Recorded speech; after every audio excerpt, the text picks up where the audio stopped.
올여름 정말 유례없는 폭염으로 많은 국민들이 힘든 시간 보내셨죠.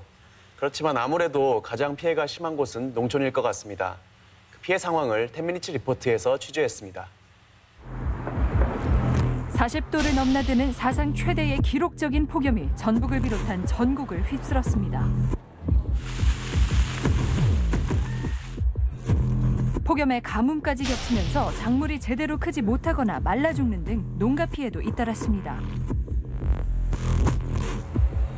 가축들도 기록적인 폭염을 이기지 못하고 줄줄이 폐사했으며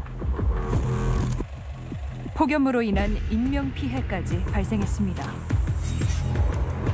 사상 유례없는 폭염이 발생한 1994년의 기록마저 깨면서 최대의 폭염일수를 기록한 올 여름. 역대급 불볕더위로 한반도가 펄펄 끓었는데 살인적인 폭염이 기승을 부린 원인은 뭘까? 올해 특이한 점이 있는데요. 적도 부분에 해수면 온도가 다른 해보다 상당히 지금 높은 상태입니다. 그러다 보니 그 해수면 위에 더운 공기가 상승을 하게 되고 그 더운 공기는 어딘가에는 다시 내려와야 되거든요. 그게 바로 우리나라 상공에 있었던 거죠. 인도양에서 시작된 고기압이 전 지구적으로 퍼지면서 한반도의 폭염을 더욱 부추긴 셈입니다. 이 북쪽에 차가운 공기가 남하를 해야 되는데 우리나라 위쪽도 뜨거운 공기, 아래쪽도 뜨거운 공기가 있다 보니까 이 찬 공기가 남하를 못하는 거죠. 실제 전주와 정읍이 38.4도로 가장 높은 기온을 기록했으며 도내 9개 지역이 37도를 웃돌았습니다. 전북 지역이 전국에서 폭염에 가장 취약한 지역으로 꼽히기도 했습니다. 일에 가까울수록 더 취약하다는 뜻인데 전국에서 전주시 완산구가 0.61로 가장 높았고 전라북도는 환경부의 폭염 취약성 평가지수 자료가 신뢰성이 부족한 자료라고 평가했습니다. 기온 전망 자료가 예측 자료인데다 가중치 배점이 전북 지역에 과하게 책정돼 있다는 겁니다. 하지만 폭염에 취약하다는 오명을 벗기엔 어려울 만큼 살인적인 폭염은 전북 전역을 뜨겁게 달궜습니다. 상상도 못했던 폭염으로 농가들은 속수무책으로 폭염 피해를 입었습니다. 초록색을 띄어야 할 채소들은 뜨거운 햇볕에 타들어갔고 사과와 수박 같은 과일도 열기를 이기지 못하고 햇빛에 데이는 등 피해가 속출했습니다. 이제 579농가에 333점 정확히 1헥타. 인삼과 고추, 사과 농가 피해가 가장 컸으며 전북은 전국에서 5번째로 농가 피해가 많이 발생한 것으로 나타났습니다. 주로 보면 인삼과 고추 같은 경우는 폭염이 있다 보니까 시드름 현상이 이제 발생을 했고요. 사과 같은 경우에는 일소 피해라고 그래서 햇볕 대임 현상이 발생해가지고 이 농가들에게 피해 주는 경우가 발생했습니다. 생육 저온이 26도에서 28도로 고온에서도 비교적 강한 밭작물인 생강도 폭염을 견디지 못했습니다. 한창 자라야 할 생강은 땅속에서 말라 자라지 못했고 푸른 줄기와 잎으로 풍성해야 할 생강밭은 척박하기만 합니다.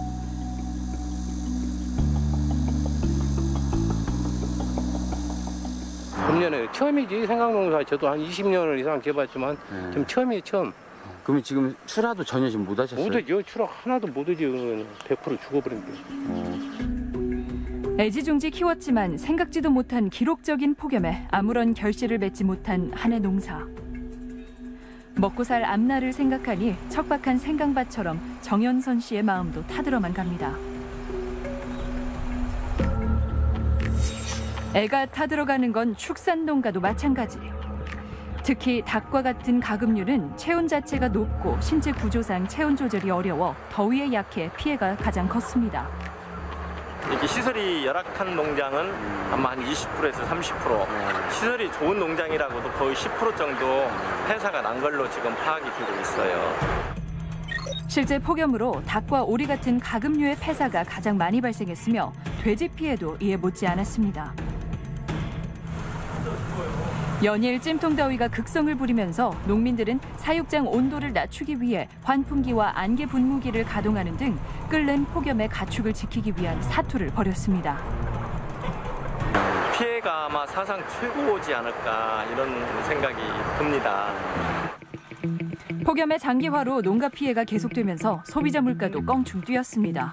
통계청에 따르면 올해 7월 농산물 소비자 물가는 1년 전보다 4.2% 오른 것으로 확인됐습니다. 더위에 직접적으로 영향을 받는 엽채류들의 가격이 상승을 하고 있는데요. 특히 상추, 시금치, 열무 등 그 열에 약한 채소들이 공급이 부족해가지고 가격을 상승하고 있습니다.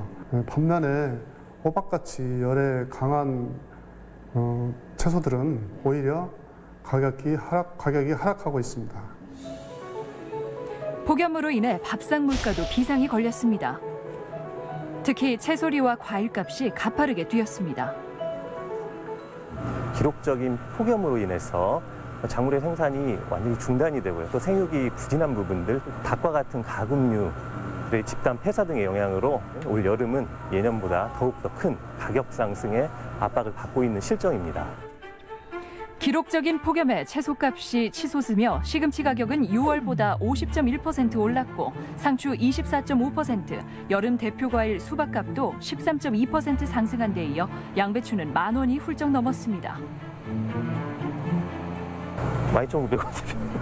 고깃값보다 더 비싸죠. 실제 대형마트에서 간단한 장보기를 해보기로 한 제작진. 배추와 무, 양파 등 채소 몇 가지와 수박과 같은 과일을 장바구니에 담아 계산해 본 결과 9개의 채소와 과일 가격 구입 비용은 무려 7만 원이 훌쩍 넘었습니다. 뭐뭐 사셨어요, 오늘? 그냥 생선하고 과일만 샀어요. 채소를 살 수가 없어요. 된다고 그래서 또 싱싱하면 비싸도 싱싱한 저거로 또 사고 싶은데 워낙에 비싼 데다. 다음 달 말일 정도면 명절인데 주부 입장에서는 당연히 걱정되죠. 한 달여 앞으로 다가온 추석을 앞둔 이 시점에 다시 한번 물가가 상승할 것으로 예상되면서 소비자들은 벌써부터 상차림과 선물 비용에 걱정이 앞섭니다. 게다가 절기상 더위가 가신다는 처서가 지났지만 폭염이 9월에도 계속될 것으로 전망됐습니다. 기세가 꺾일 줄 모르는 가마솥 더위에 농축산 농가들의 고심도 깊어져만 갑니다.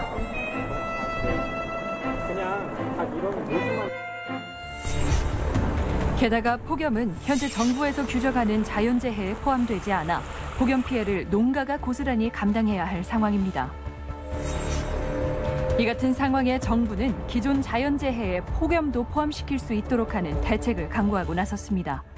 장기화되는 폭염을 특별 재난 수준으로 인식하고 관련 대책을 다시 한번 꼼꼼히 챙겨주시기 바랍니다. 폭염이 앞으로도 반복될 가능성이 높기 때문에 실질적인 제도 변화가 필요하다고 전문가는 조언했습니다.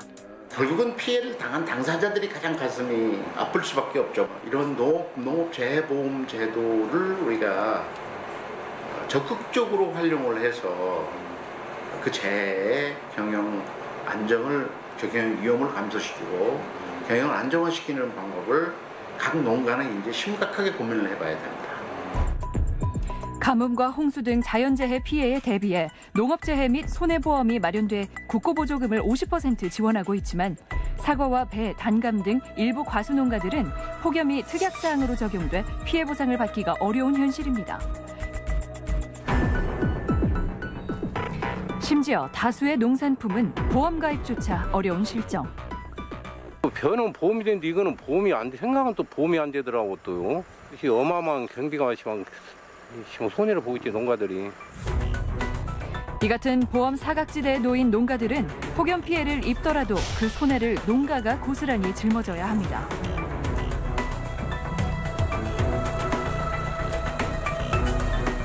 정부도 이제 재해보험 자체 내에 기후 변화에 의해서 일어날 수 있는 재해 범위를 다시 심각하게 연구를 해서 그 부분에 어떻게 재원을 마련한다거나 품목 대상의 범위를 늘리는 문제도 우리가 진지하게 또 고민을 해봐야 될 필요가 있습니다. 유난히 폭염이 기승을 부렸던 올 여름. 문제는 폭염이 올해로 끝나지 않고 앞으로 반복될 것으로 예상된다는 겁니다. 여름은 더 더워지고 겨울은 비교적 점점 짧아지는 어떤 그런 계절의 주기가 점점 바뀌게 되겠죠. 임시방편에 불과한 해결책이 아닌 앞으로 지속 가능하고 현실성 있는 대안이 필요한 시점입니다.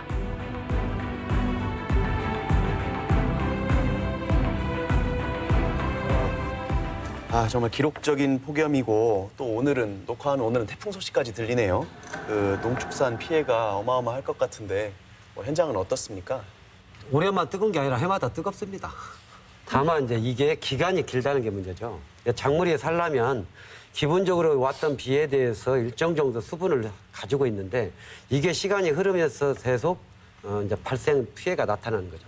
저 같은 경우는 이제 콩을 심었는데 콩이 잘 자라고 있어요. 근데 어느 날 가보면은 이게 서서 시들어. 이제는 꽃이 피었는데 꽃이 싹 말라 죽어버려요.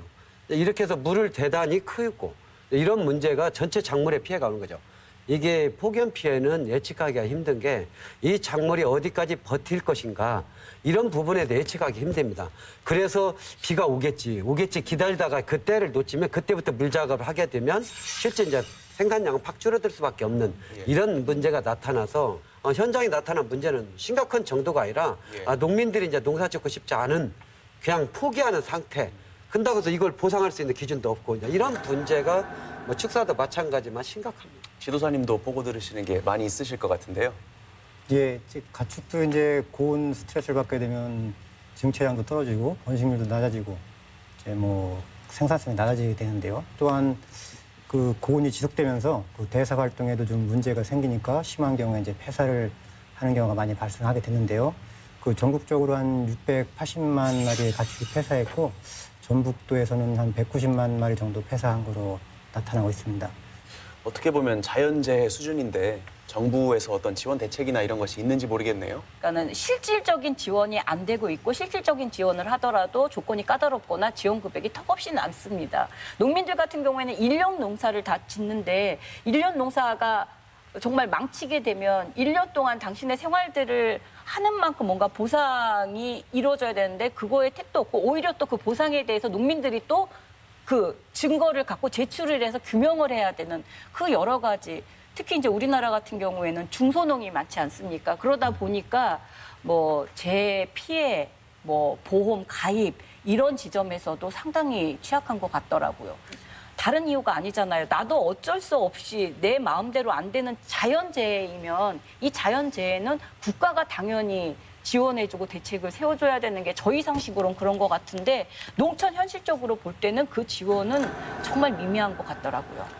지금 뭐 보험 얘기 나왔는데 농작물 재해보험 있지 않습니까? 도입한다고 한 지 벌써 15년 넘은 것 같은데요. 실효성이 조금 있습니까? 어떤가요? 아까 이제 그 방송에 나왔던 사과 같은 경우에 특약이잖아요. 근데 농민들이 올해 가뭄이 이렇게 될 거라고 도매합니까? 가입을 할 때는 이런 폭염 피해에 대해 예상하니까 이 특약에서 빼버린다. 예를 들어서 비용이 많이 들어가니까. 근데 정작 농사를 짓다 보니까 이런 피해가 있어요. 근데 문제는 원래 사과 같은 경우에 제일 심각한데요. 냉해 피해가 있었어요.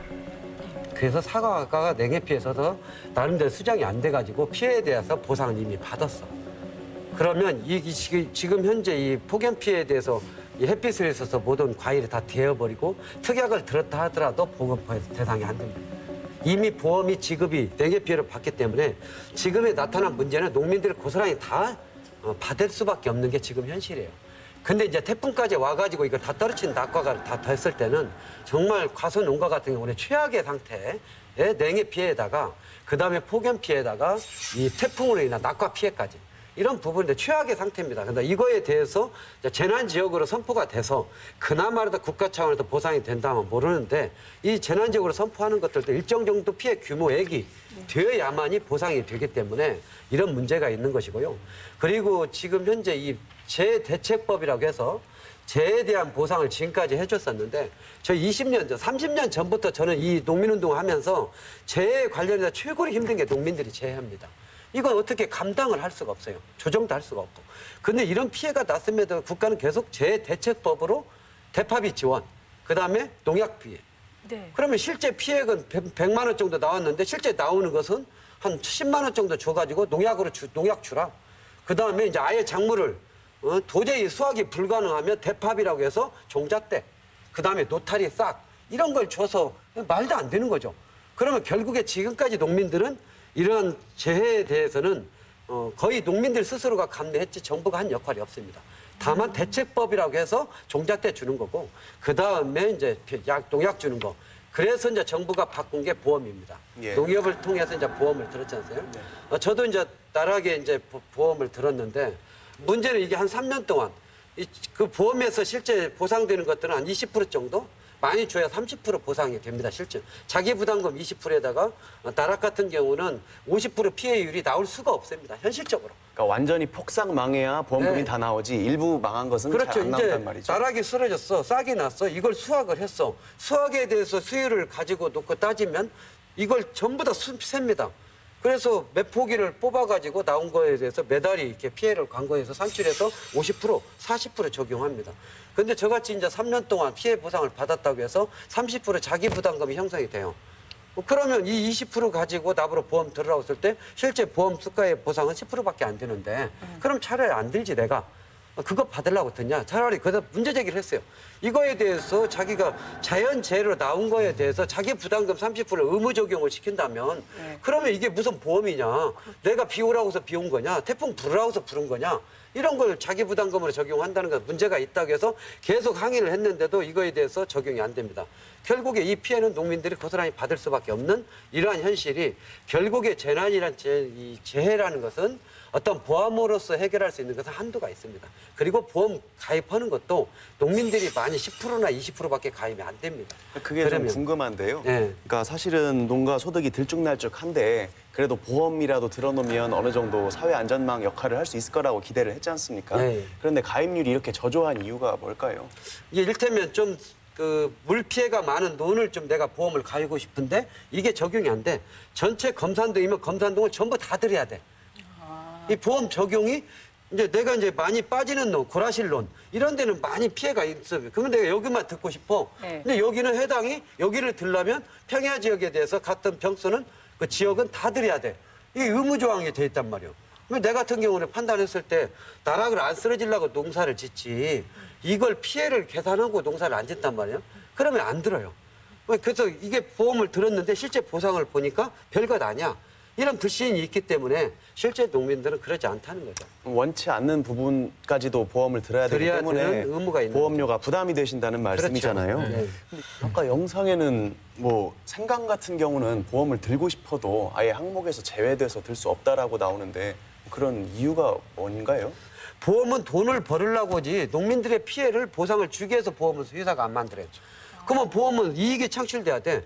근데 이익이 창출되려면은 자기들이 돈이 되는 거에 대해서 일정 정도 보험을 가입하게 하는 거지. 그렇지 않은 것은 하지 않으려고 하죠. 그래서 실제 작물에 대해서 한계가 있는 거예요.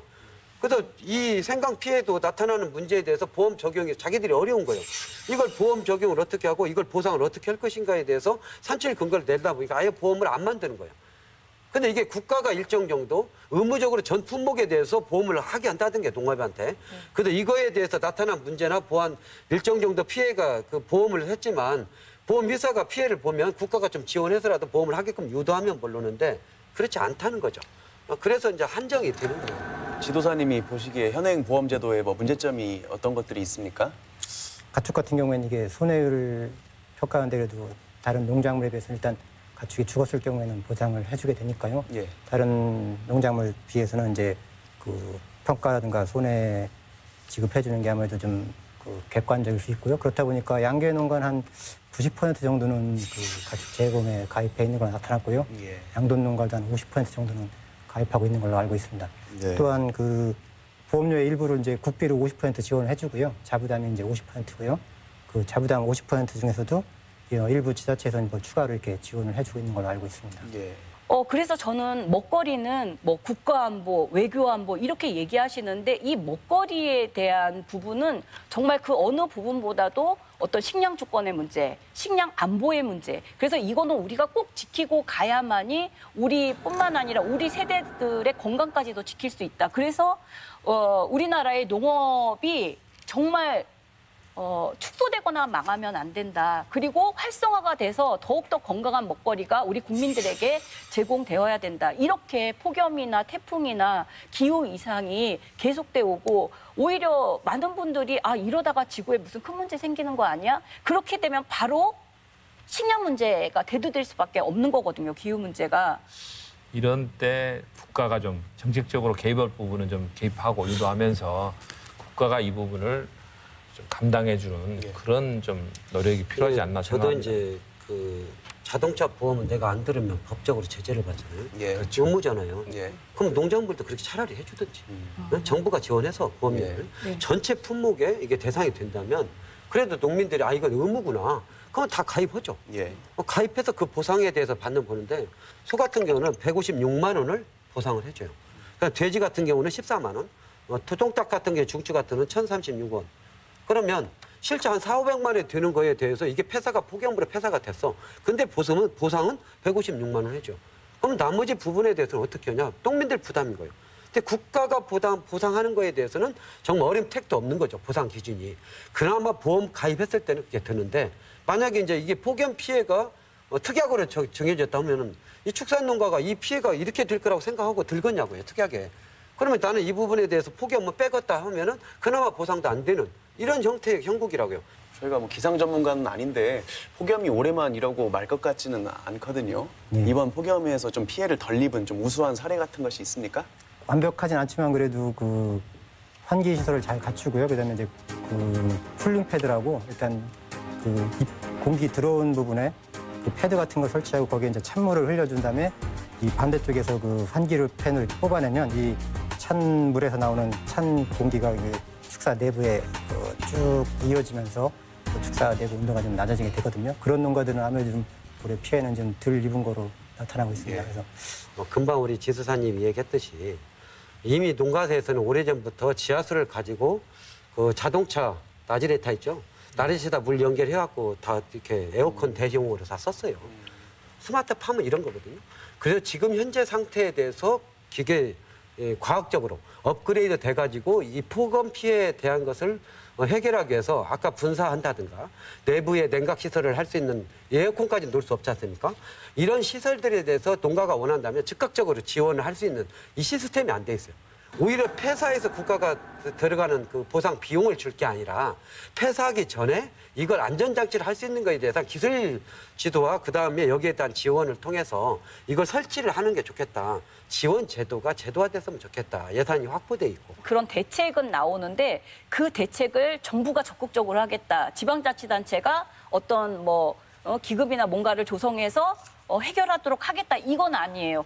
그 내용을 보면은 농가 개인이 개별로 현대화를 하고 뭘 설치하고 근데 지금 사실은 보험료 자체도 부담스러우시고 여러 가지 지금 조건들이 너무 힘든 이 농촌 현실에 송풍기를 설치하고 냉각장치를 설치하고 지붕에 패널을 덧대고 현대화를 하고 이거는 하나만한 얘기라는 생각이 드는 거예요. 근데 지금까지도 여전히 어제까지도 제가 기사나 여러 가지 자료를 찾아봤지만 책임지겠다는 대책은 지금 사실은 제가 확인을 해볼 수가 없네요. 예를 들어서 5만 평에 지금 이 고구마 밭이 다 말라 죽고 있어요. 그러면 이걸 스프링클러를 설치할 거 아니에요. 그러면 지하수도 있어. 근데 이거 들이는데 2천만 원이 들어가. 그러면 내가 고구마를 캐가지고 2천만 원 수익이 그 생산비가 나와야 할 거 아니에요? 그 이걸 할지 안 할지 결국에는 선택해가지고 2천만 원 깔았더라고. 동춘 형님이